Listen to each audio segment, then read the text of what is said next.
dito na po tayo sa CLLEX sa Cabanatuan Exit. Ayan. Yan, dito yan.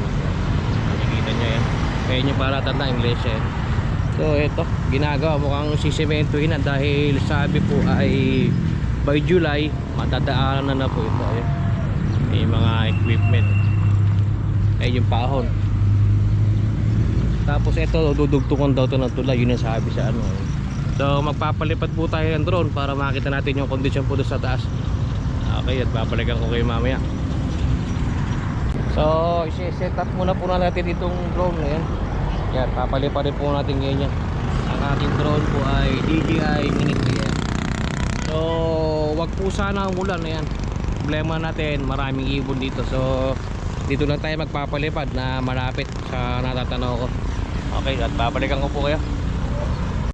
Ito na pituro natin yan. Tayo lang natin mag-update na ano para accurate na makakabalik po dito yan. So paliliparin ko na po yan para ma-update ko kayo kung ano malagay talaga ng CLLEX